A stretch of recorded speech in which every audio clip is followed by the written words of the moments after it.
I'm sick, guys. This is kind of nice though, because I can whisper a little bit, and my voice is pretty gone right now.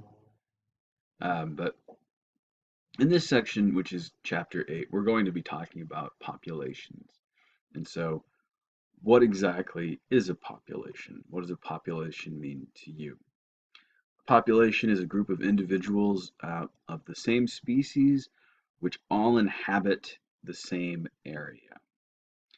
Um, so, These populations have different structures, which we're going to be talking about. They have density, they have spacing, they have things like age distribution. They're dynamic, they change over time, and we're going to be talking about some of these different aspects. But the main thing to know right now is that a population is a group of individuals of the same species that inhabit a given area. So I just want to be very clear here, because what is an individual, right? We talked previously about the fact that an individual is sort of the basic unit in ecology. But what is an individual? Well, it's kind of somewhat simple if you're talking about animals most of the time, because you or I are individuals. Basically, when you're talking about an individual, what you mean is that um, sex happens and then a sperm or egg fuse together, and that grows into a genetically unique organism. Okay, it's going to grow through this predictable development, and you're going to wind up at the very end with you or I. Um, but the thing is, you have these things called modular organisms, and the modular organisms develop. The zygote develops into modules, which are units of construction. You can think of it like stacking up boxes or even building a building. You're going to have similar parts kind of throughout. Okay, so after you've stacked your first box up, that module is going to produce other similar modules and so on. Most plants in this are modular, and they develop by these branching, repeating structural units. I have a picture to show you what this means. This is in the book, figure 8.1. You can see this is the basic module for your plant. You have a stem, you have a leaf, and you have a node, and maybe you have this axillary bud, which is going to develop into something else. Okay, you can see that these modules stack up onto one another. I don't necessarily need you to know this terminology. Obviously, you're going to want to know like stem and leaf and stuff, but you want to know that plants do grow modularly, and they continue this process up. Okay. In addition to being able to grow up, plants can also grow down in the same modular fashion. So you might be curious why this confronts our notion of an individual, right? Because this plant here is clearly just an individual, right? This is just one individual plant. It's got its leaves, it's got its shoots, it's got its roots. That is our plant. The reason that this is confounded or confused is because plants can spread out on the ground as well as up and down. And we'll talk about exactly what this means, but they can spread through the use of stolons and rhizomes, which are a couple of terms that I would probably want you guys to know. So stolons are specialized stems which grow above the ground surface. It's a stolon. And a rhizome is a specialized stem that grows below the ground surface.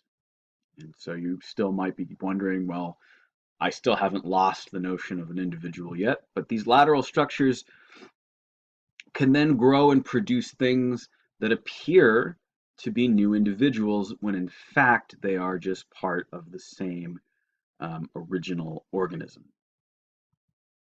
So here's a picture of a stolon. You can see, as I described, it's this above ground stem. You have this plant here, it's going to shoot its stolon over here, and a new plant's going to grow here, but it's not a new plant, right? It's just this same plant. It's just an extension of this same plant. And then you have this other stolon growing over here, and you have what appears to be a new individual, but it isn't. It's just the same individual stretched out. Same thing, same sort of process, happens in rhizomes as well. And famously, this is how aspen trees grow. Okay, so you have this one parent tree, and it's going to spread out via rhizomes and grow into these other, what amount to be clones of this one parent. Okay, and you wind up having what are referred to as aspen groves. And it seems like you're walking in a forest of many different trees, but really you're just walking within one individual. I think I stated incorrectly earlier that the blue whale is the largest organism on the planet. It's the largest animal, certainly, but the largest organism is probably going to be one of these aspen groves because they just get to be so massive. It's like many, many, many trees. So again, what we were discussing is each one of these an individual? Do you count there to be 3 trees here, or do you count there to just be 1 tree? I think generally ecologists would consider this to be 3 trees because it is somewhat difficult to differentiate those. But yeah, that's the difference between sort of an individual and one of these clonal colonies or one of these clonal things, okay? Um, and these colonies may remain physically connected or they may separate sometimes, depending on what you're talking about. Other examples of modular organisms are things like corals, sponges, bryozoans, which are some of the smallest animals. A lot of protists do this. Protists are just eukaryotic organisms that are non-animals, plants, or fungi. And fungi also exist as modular organisms as well. So the point I want to get across here, the main thing is populations are a group of individuals that live in the same area. And individual can be somewhat difficult to define, but you could call this a small population of aspens if you would like. So the next concept I'm going to discuss is the distribution of a population. And your book does a pretty, I won't want to call it bad, but it's just different than how I would do it. But the distribution of a population is the area over which it occurs, according to your textbook. Um, and you basically, to do this, you just determine where the individuals are, and then you map the position of each individual. So the geographic range of a species encompasses all of the individuals of a species in the area where they live. So individuals are found in suitable habitats within that geographic range, which we will talk about later. Um, the range, for instance, though, of a red maple is limited by temperature in the north and the drier conditions of the Midwest. And so here is the geographic range of our red maple. And what's stopping it from spreading further west here is sort of a series of mountains. What's stopping it from spreading north, for the most part, is that it's really cold up in this northern region. And what's stopping it from spreading south? Well, the ocean. And so these ranges are limited by environmental factors. That is the geographic range of our red maple here in the United States. So I wanted to, because it is confusing, I wanted to differentiate between a distribution and a range. So here are, let's say this is a population chapter. So let's say these are 3 different populations of, I don't know, some lizard. I don't actually know where this is specifically because I kind of just grabbed a picture off Google and started drawing on it. But you can see here are these 3 distributions, and there's some things you can notice about these distributions. Like these individuals here are sort of all over the place. These individuals seem to be spaced out somewhat evenly from one another. These individuals sort of exist in the ring around this valley. Okay, so there's different ways that you can describe distributions of a population. Okay, these are those same populations ranges. So hopefully you can kind of understand the difference. This is everywhere where those species exist. This is everywhere where those species live. Okay, you can't really it tells you a lot of information, but it is sort of different information than their distributions. Okay, here's a range. Here's the distribution. Distribution tells you a little bit more information about individuals most of the time, and some ecologists will frankly use these terms interchangeably, which I kind of get weirded out by, but um, there you have it. Um, there is your distribution for, let's say they're lizards or whatever, and here's the range for these three populations of lizards. So distributions of a population can be described in different ways, or I guess species can be described in different ways. So ubiquitous species are kind of everywhere. They're all over the place. All right, so that would be like, I don't know how much traveling you guys have done, but you can go a lot of different places within the United States and you can see oak trees.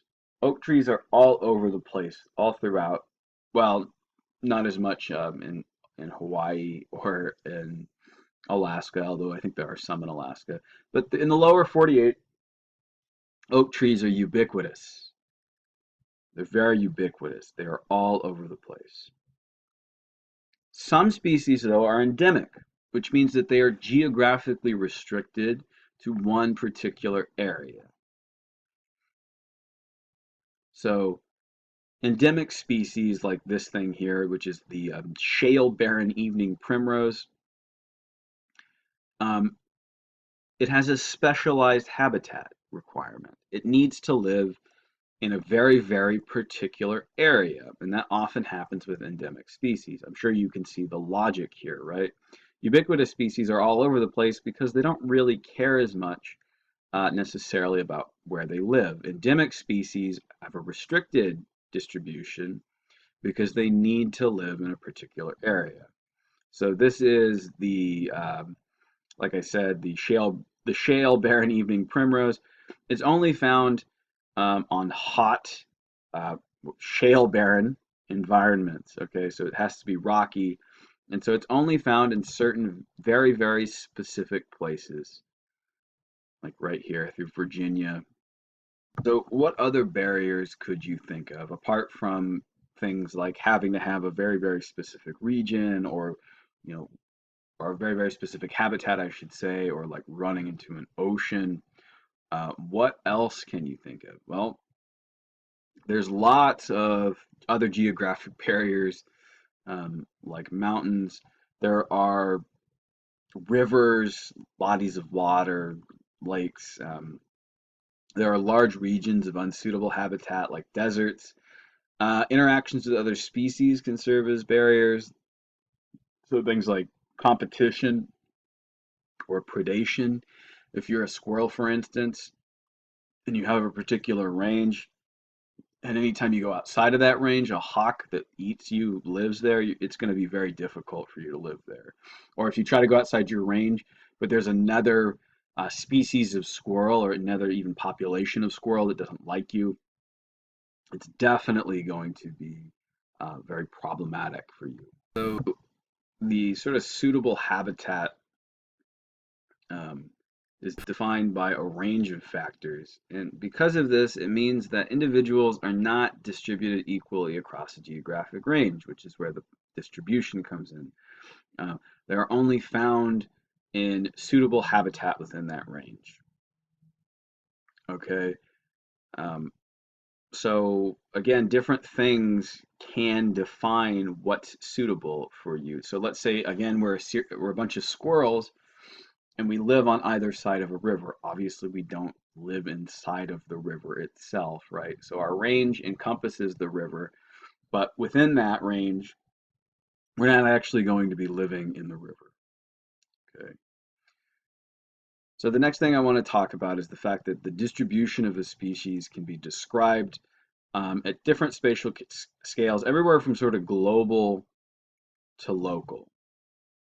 So we're looking at this one particular species of plant. And if you look at it in a very global sense, there's not, you know, they sort of encompass this range, which you would maybe call the Holo-Arctic or whatever, but actually everywhere from North America to Europe. If you look at it on just a continental scale, looking at just the United States, you can see that they exist sort of throughout, that they're clustered over here. Then you can zoom in more and more, um, looking very, very, very close if you would like, to where you see, hey, maybe there's a whole bunch of them living in this just one particular locality in this one particular area. The point I'm trying to make here is that these things can be described at many different levels. Okay, so where these species are can be described at many different levels.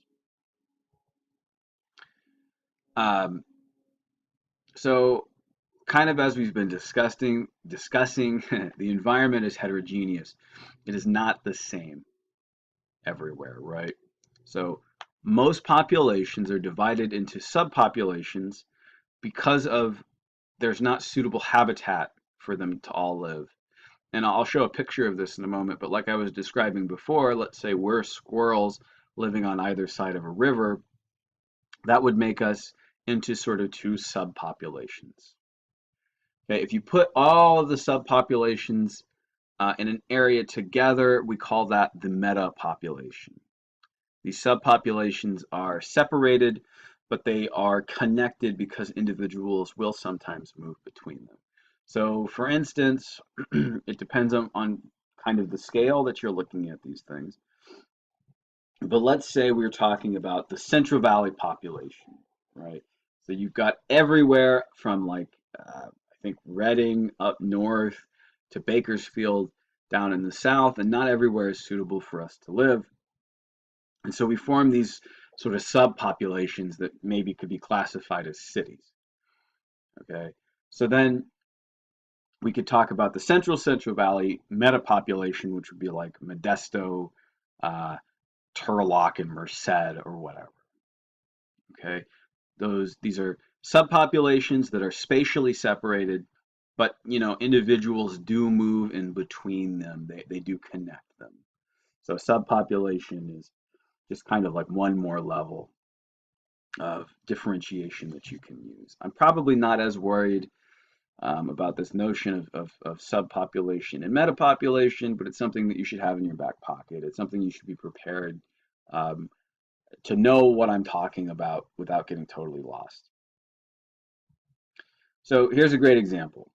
So we're talking about here, everywhere where there is red, you have a population of these bighorn sheep. And then down here, we're talking specifically about this, they call them the Southern California bighorn sheep. And you can see there are all of these subpopulations where these bighorn sheep live. If you consider all of these subpopulations together, that gives you the Southern California metapopulation. Okay, this is your Southern California metapopulation. And these together could be considered, you could call it one population if you would like, but ecologists may talk about a metapopulation, which is a group of subpopulations stuck together. And again, don't forget, they're connected because individuals will travel between them.